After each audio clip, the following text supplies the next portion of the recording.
Hello dear aspirants, welcome back to Informer Harun YouTube channel. Informer Harun YouTube channel তোমাদেরকে আরেকবার স্বাগত। তো আজকের ভিডিওতে আমরা আলোচনা করব যে রিসেন্টলি যে আমাদের লোয়ার ডিভিশন অ্যাসিস্ট্যান্ট কলকাতা হাইকোর্টের এলডিএ এক্সামটি হয়েছিল, তো সেই রিগার্ডিং কিছু কথা বলবো এবং তার সাথে আলোচনা করব যে হাইকোর্টের যে রয়েছে হাইকোর্টের group D, Nadia district court group C এবং group D, Murshidabad district court, Malda district court এবং বাঁকুড়া ডিস্ট্রিক্ট কোর্ট, এই যে পাঁচটা যে কোর্ট রয়েছে ডিস্ট্রিক্ট কোর্টগুলো এবং হাইকোর্টের গ্রুপ ডি, এগুলোর রিক্রুটমেন্ট কবে আসতে পারে। যেমন তোমরা দেখলে যে ক্যালকাটা হাইকোর্টের লোয়ার ডিভিশন অ্যাসিস্ট্যান্ট নিয়োগ প্রক্রিয়া খুব তাড়াতাড়ি হচ্ছে। ফর্ম ফিল আপ যখন শেষ হলো তার কিছুদিনের মধ্যে তোমাদের এক্সাম হয়ে গেল এবং তার সাথে অ্যান্সার কি দিয়ে দিল এবং কিছুদিনের মধ্যে তোমাদের রেজাল্টও পাবলিশ হয়ে যাবে। সো খুব তাড়াতাড়ি এই যে কোর্টের যে এক্সামগুলো হয় সেগুলো রিক্রুটমেন্ট হয়ে থাকে এবং এই যে পাঁচটা যে রয়েছে এই পাঁচটা মোস্ট ইম্পর্ট্যান্ট। এই ক্যালকাটা হাইকোর্টের লোয়ার ডিভিশন অ্যাসিস্ট্যান্ট রিক্রুটমেন্ট হওয়ার পরেই এই বাকিগুলো নিয়োগ প্রক্রিয়া শুরু হবে। তো যদি আমরা হাইকোর্টের গ্রুপ ডি দেখি তাহলে এলডিএ যে এক্সাম রয়েছে, এলডিএ এক্সাম যেদিন যখন তোমাদের রেজাল্ট পাবলিশ হয়ে যাবে দেন তারপরে হয়তো তোমাদের হাইকোর্টের গ্রুপ ডিরও নোটিফিকেশন চলে আসবে ফর্ম ফিল আপের জন্য। কারণ এই যে নিয়োগ প্রক্রিয়াগুলো 4 থেকে 5 বছর পর পর হচ্ছে, তো সেই কারণে সব থেকে বেশি চান্সেস রয়েছে এই বছর হওয়ার। মানে এই বছর তো হয়েছে 2025-এ হবার, 2025-এ মানে 2024-এর শেষে ডিসেম্বর নাগাদ যদি তোমাদের নোটিফিকেশন আসে তাহলে তোমার 2025-এর জানুয়ারি ফেব্রুয়ারিতে তোমাদের এক্সাম হবে।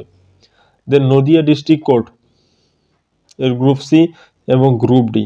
নদিয়া ডিস্ট্রিক্ট কোর্টে দেখবে তোমরা আগের যদি প্রিভিয়াস ইয়ার্সের যে রিক্রুটমেন্টগুলো রয়েছে সেগুলো যদি দেখো যে 3 থেকে 4 বছর আগে তোমাদের রিক্রুটমেন্ট হয়েছে আর রিক্রুটমেন্ট হয়নি, এগুলোতে কিন্তু অনেক অনেক ভ্যাকেন্সিস খালি রয়েছে।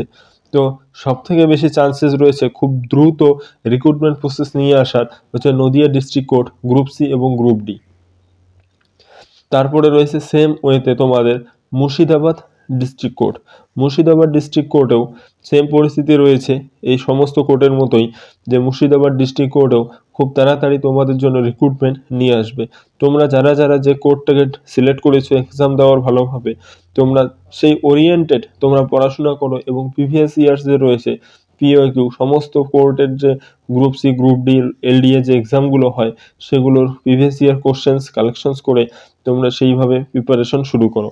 দেন মালদা ডিস্ট্রিক্ট কোর্ট তরফ থেকেও একটি জানা যাচ্ছে অফিসিয়াল নোটিফিকেশন না, সেটা শোনা যাচ্ছে কি খুব দ্রুতই নোটিফিকেশন তোমাদের ডিস্ট্রিক্ট কোর্ট থেকে বেরোবে এবং বাঁকুড়া ডিস্ট্রিক্ট কোর্ট, এই দুটি ডিস্ট্রিক্ট কোর্ট খুব রিসেন্টলি তোমাদের বের করবে, হয়তো বা জানুয়ারিতে, যে ডিসেম্বর শেষ নতুবা জানুয়ারিতে তোমাদের রিক্রুটমেন্ট আসতে পারে।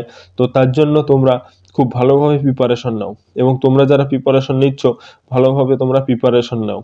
এবং এই কোর্স হাইকোর্টস রিলেটেড তোমাদের কাছে যদি স্পেশাল নোটসের কিছু হ্যান্ড রিটেন নোটস যদি দরকার পড়ে তাহলে তোমরা এই ডেসক্রিপশন বক্সে হোয়াটসঅ্যাপ নাম্বার দেওয়া রয়েছে, তোমরা সেখানে কন্ট্যাক্ট করতে পারো। সেখানে তোমাদের হ্যান্ড রিটেন নোটস প্রোভাইড করানো হয় খুব ন্যূনতম মূল্যে।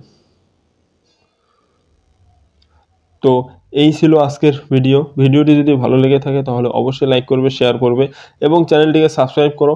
কারণ হচ্ছে এই যে high court related district court related যত ধরনের আপডেট আসবে তোমরা সবার আগে এই চ্যানেলেই পেয়ে যাবে।